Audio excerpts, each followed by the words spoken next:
Recording, and welcome everybody. Good morning. I'm Dr. Jean Fourie. This is the first lecture on the module of neurodevelopmental learning needs. So this is the module for second year students, and it is the first semester. We are having online lectures, and we are doing everything via emails and Blackboard, discussion boards, and some people are also doing classes on WhatsApp and WhatsApp videos and so on. So I'm sure that between all the different platforms, we'll be able to communicate with each other quite easily.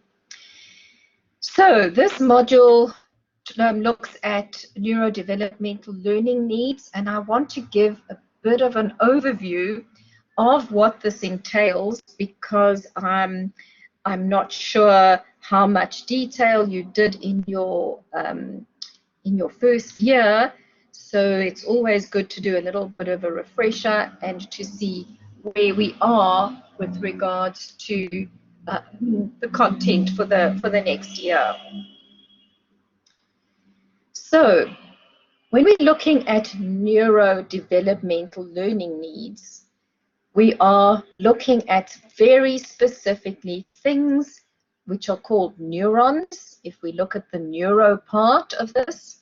And neurons are those nerves, the nerve cells that are inside our bodies that connect in a very complicated network with each other, and they are the places where our memories are stored and our ability to talk and move. They connect to all the muscles and our mouth and our teeth, so that we can do all the things that we do as human beings. So neuro is the first key concept that one needs to understand with neurodevelopment. And the second key concept is development. So neurodevelopment, this, as we know, human beings develop from the time of inception, through birth, little babies to toddlers, learning to walk, learning to crawl, learning to talk, and then going to school, becoming children, having all the activities that one does in adolescence, and eventually becoming a key member of society and being able to contribute. Now, when we look at neurodevelopmental learning needs, this is what we are looking at. So it's very, very broad. It covers a variety of different aspects, and in this lecture I want to take you through some of the overviews of what's happening. So neurodevelopmental and learning.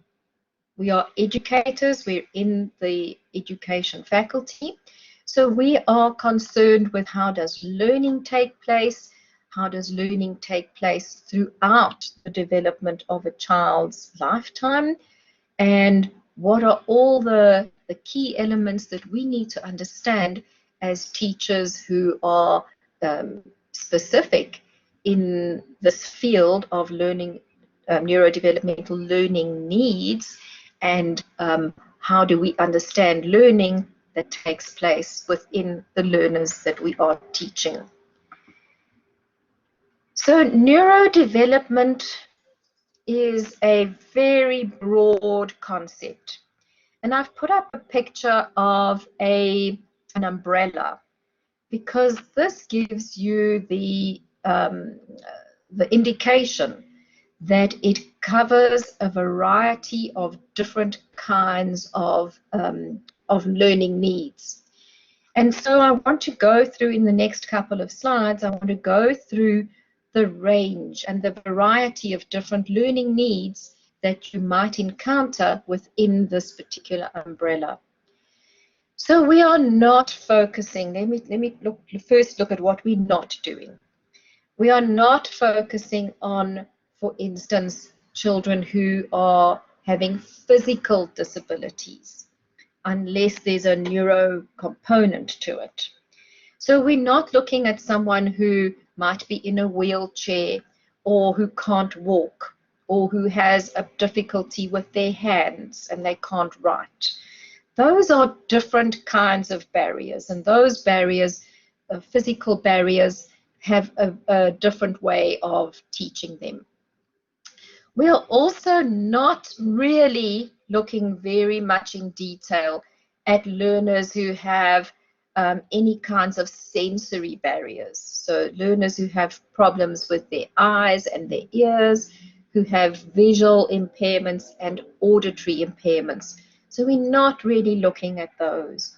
We're looking at a highly specific set of disabilities that relate to impairments in the neurological functioning of the person.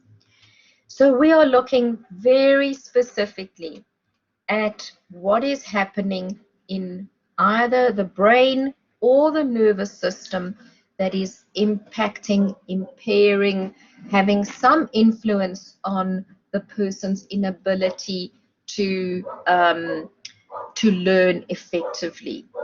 So we are looking at the central nervous system, which consists of the brain and the spinal cord and the main nerves.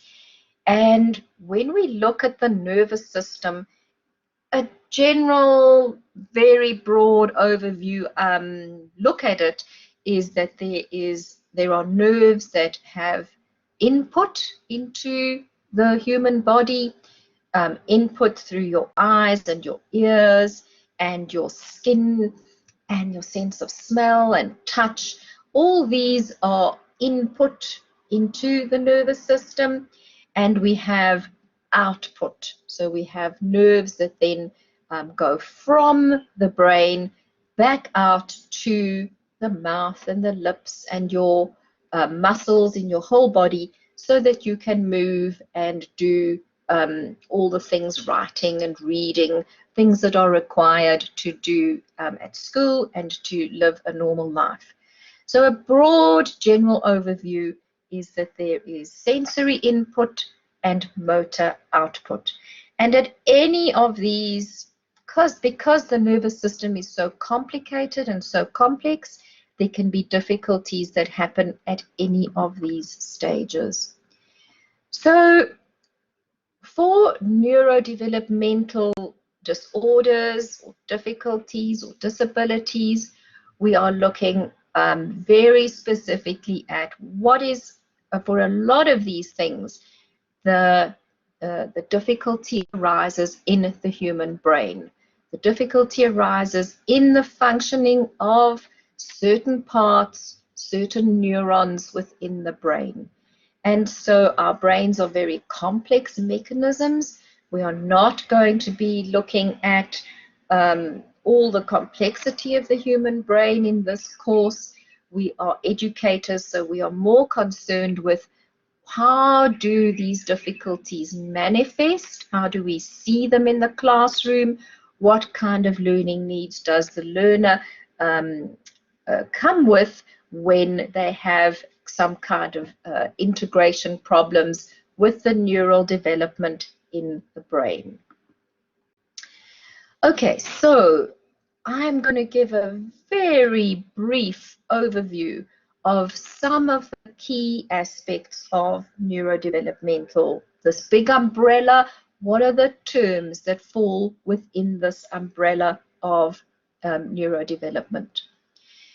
So there is a disorder called Developmental Coordination Disorder. It is also known by another name, which is dyspraxia, and I think I'll type it in to the chat so that people can see how to spell it.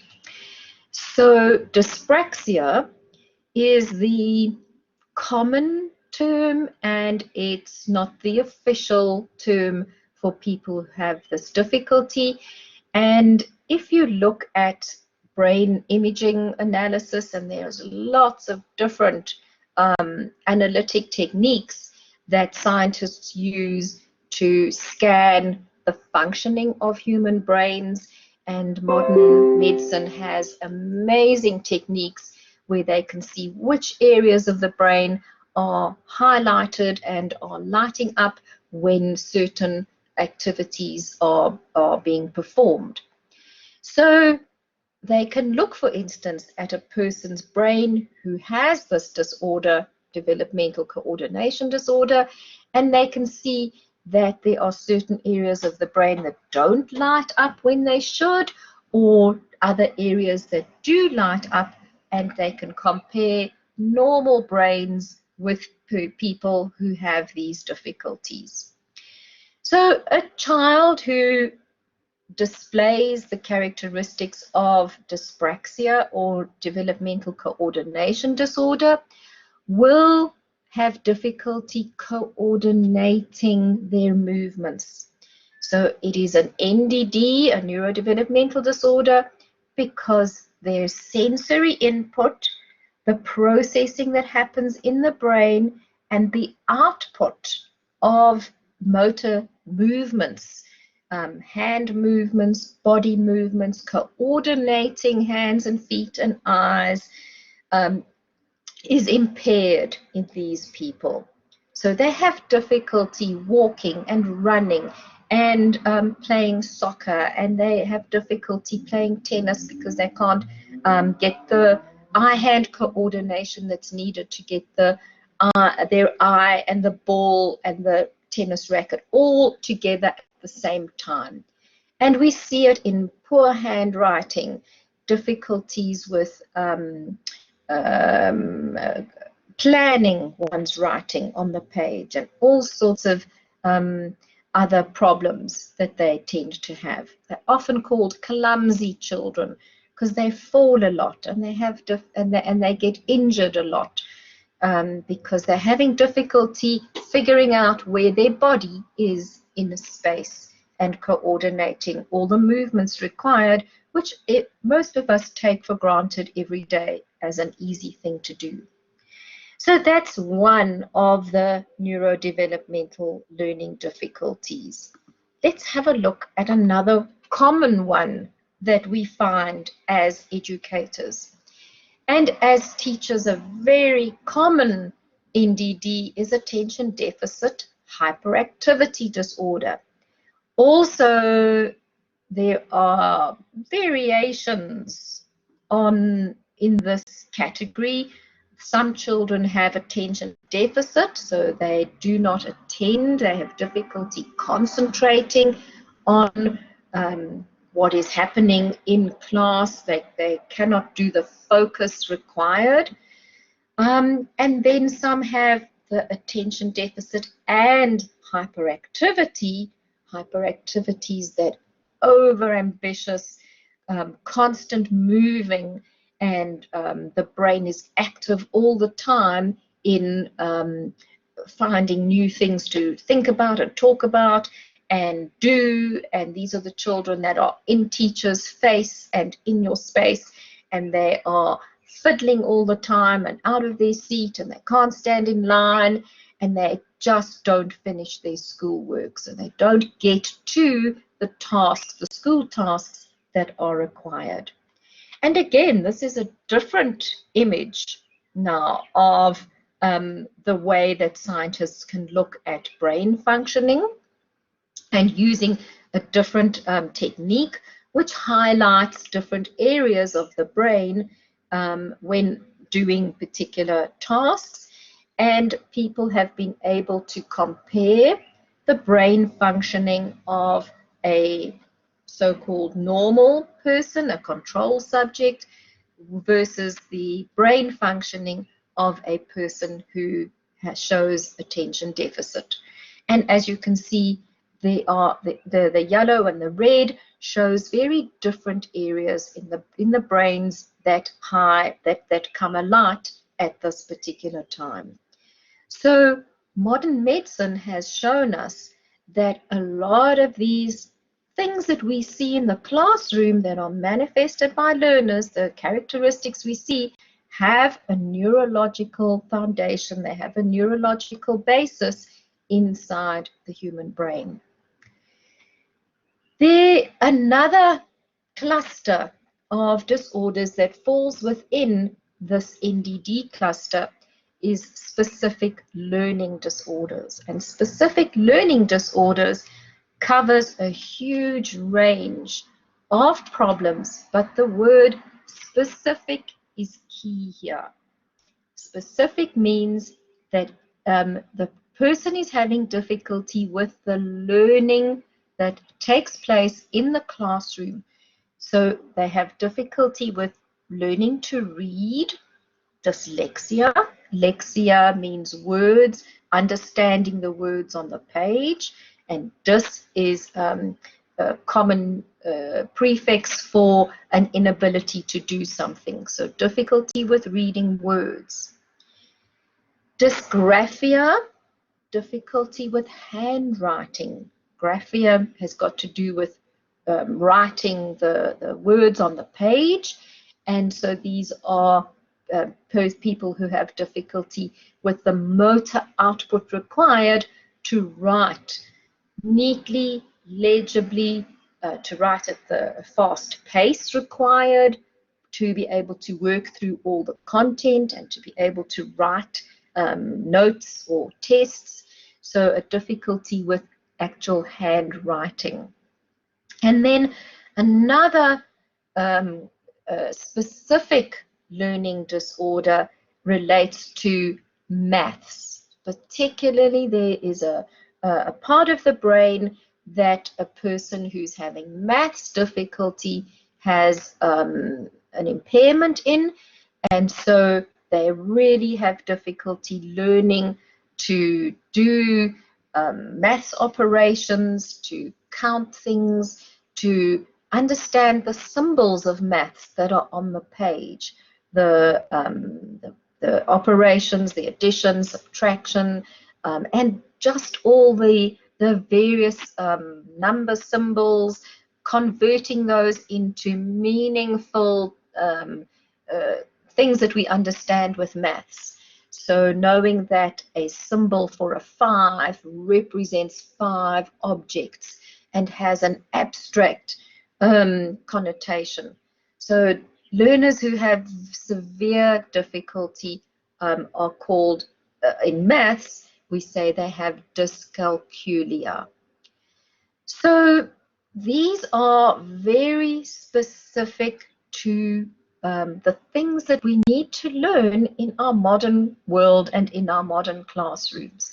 So we have to learn to read, we have to learn to write, and we have to learn maths. And these form the foundation for a lot of all the other things that children have to learn to do at school. So if you have a look at this particular brain scan, also again, an image that's taken while someone is busy reading. A typical reader will have 3 main areas of the brain that have to do with recognizing words, making meaning of the words, and understanding the text that they're reading. Whereas a person who has a reading disorder is trying to make sense of the text, but they don't have some of the key neurons in the brain, the key areas that are firing or lighting up to assist them with that. So they have real difficulty with understanding reading. So we're going to look in a lot more detail at the specific learning disorders as we go through this particular module. Another cluster in this big umbrella of neurodevelopmental learning needs is the cluster known as autism. So autism is a very specific, has very specific criteria, and it is also in itself a spectrum disorder. So we get children who range from having mild autistic characteristics, tendencies, to children who are very severe in the spectrum.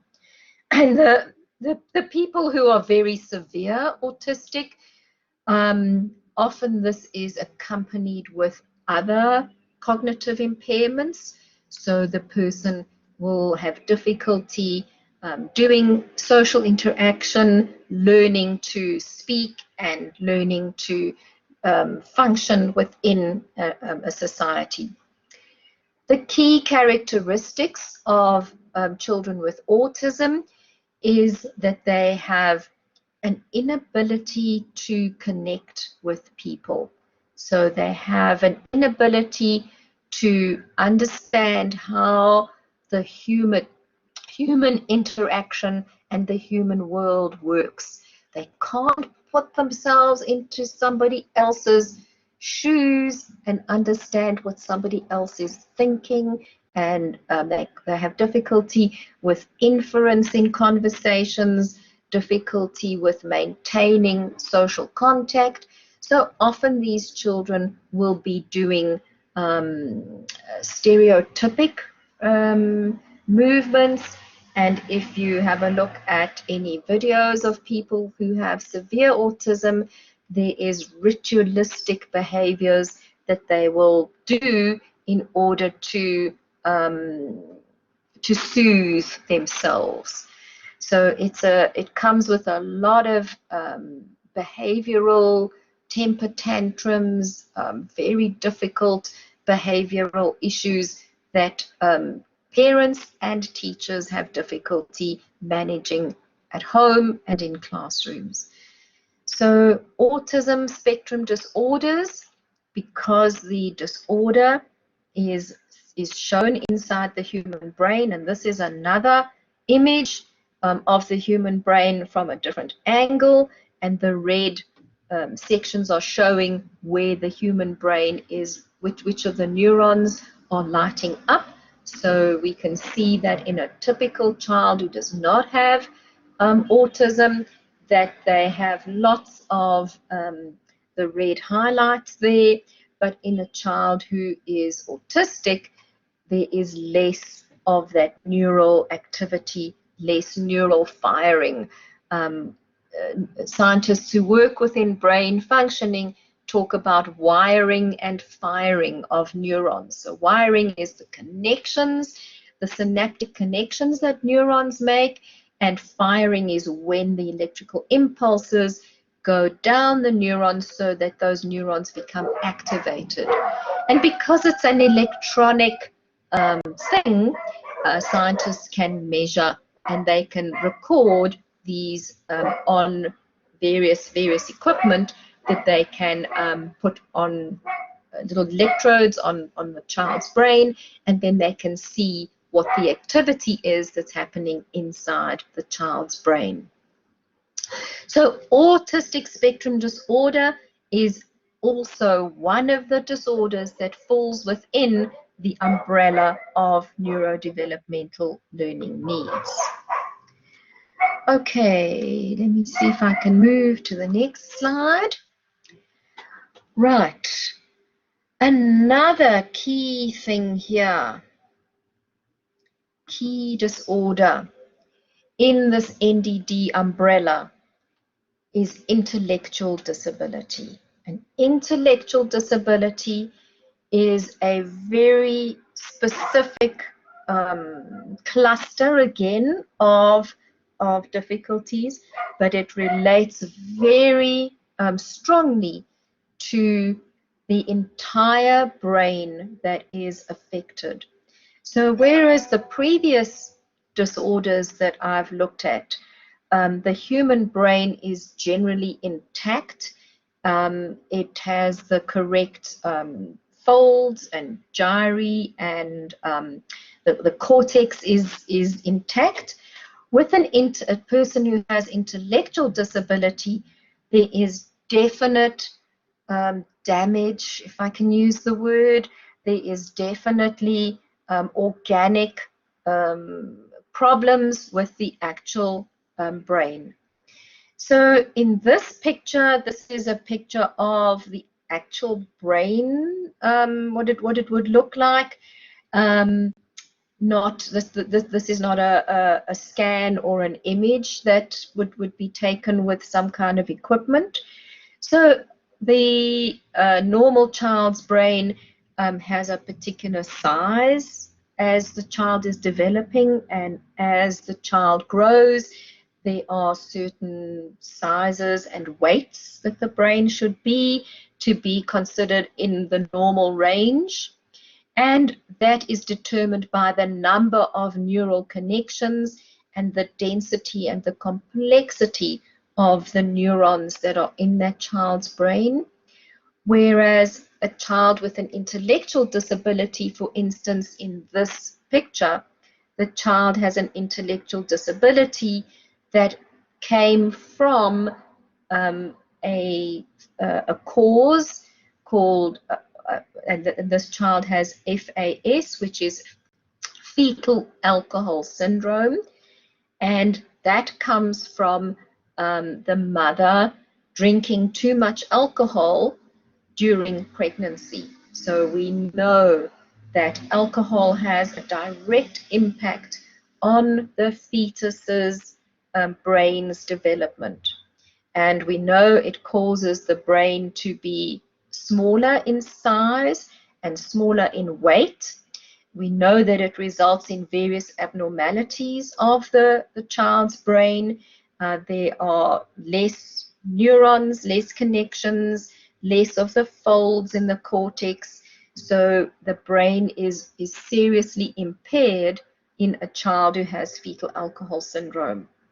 And so what results is a child's brain that is unable to do the normal functioning that the child should be able to do. So they have difficulty learning to speak and to walk and to milestones. Their developmental milestones will be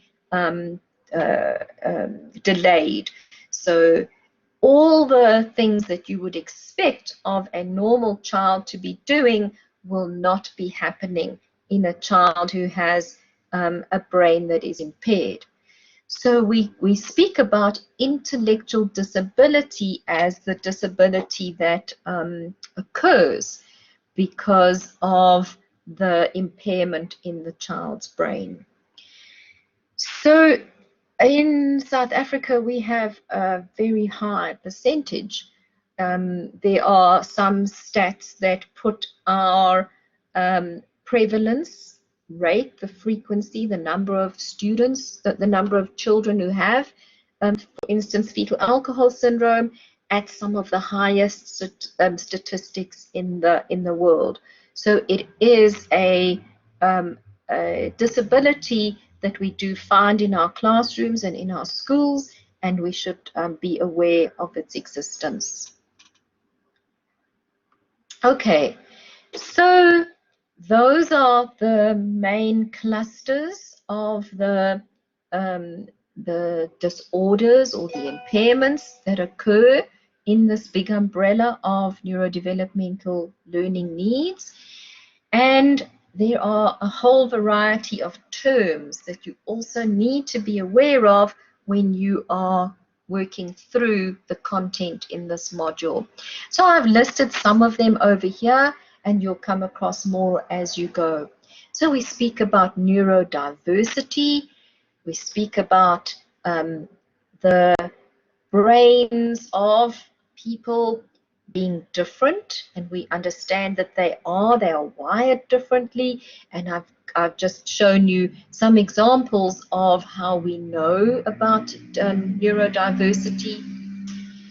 We speak about disorders, and when we speak about disorders, please be very clear that we cannot just, as teachers, we cannot give a child a label of a disorder. It is a clinical label. So a medical doctor or a psychologist, someone who is trained to make an official diagnosis, is allowed to call a child, for instance, having a autistic disorder. So as educators, we are not making those diagnoses, but we certainly are dealing with children who have all these difficulties in our classrooms.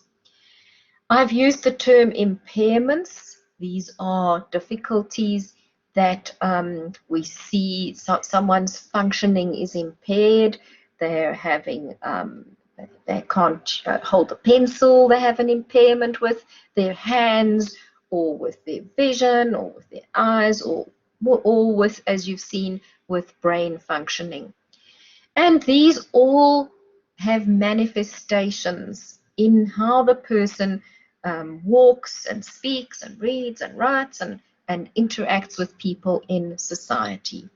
And all of this within the education system we classify, we think about as special needs. So we talk about learners who have special educational needs.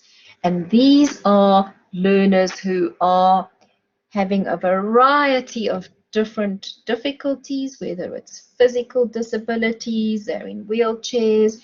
There's some pictures here. The child's got an arm in a broken arm, so they can't write, and a variety of things that, because we are human, we are not perfect, our bodies are not perfect, our brains are not perfect. All of these things make us having special needs. So we have in education, we have schools, very particular schools that are set up with all the resources and the technology and the professionals like occupational therapists needed to assist people and children who have special needs. So we speak about special educational needs, SEN, special educational needs, and that is where this particular module is situated in the educational landscape in SEN, special educational needs. We also speak about LSEN, learners with special educational needs. So LSEN is the abbreviation, L for learner with special educational needs.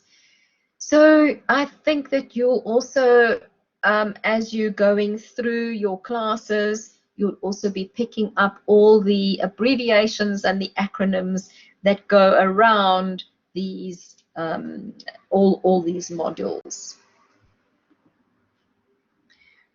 And so because we are dealing in education with this diversity of neurological diversity, physical diversity, sensory diversity, children who come into our classrooms from different backgrounds, with different cultures, with different languages, we have to have an understanding that we are educating all the children in our communities, in our society.